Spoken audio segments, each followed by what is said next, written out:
బిస్మిల్లాహిర్రహమానిర్రహీం. హజరత్ అబూ అనస్ రజియల్లాహు తాలా అన్హు తండ్రి తనకు సంబంధించిన ఒక సంఘటన తెలిపారు. నేను ఒకసారి దైవ ప్రవక్త సల్లల్లాహు అలైహి వసల్లంకు వద్దకు వెళ్ళాను. అప్పుడు నా ఒంటి మీద అతి సామాన్యమైన ముతక బట్ట ఉన్నాయి. నీ వద్ద ఏమైనా ధన సంపత్తి ఉందా అని దైవ ప్రవక్త సల్లల్లాహు అలైహి వసల్లం అడిగారు.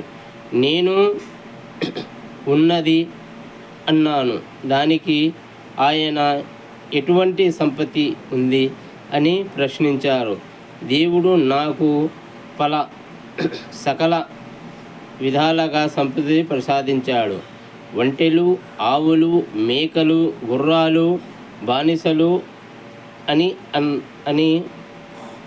ఉన్నాయి అని నేను జవాబు ఇచ్చాను. అప్పుడు మహాప్రవక్త సల్లల్లాహు అలైహి వసల్లం ఇలా బోధించారు: దైవం నీకు ధన ప్రాప్తి ప్రసాదించినప్పుడు ఆయన అనుగ్రహం కారు కటాక్షం ప్రభావం నీ శరీరంపై కనపడాలి కదా.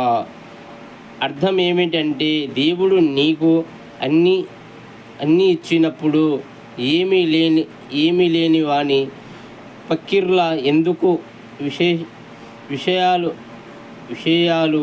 చేస్తూ ఇలా చేయడం దైవ కృతజ్ఞత కదా.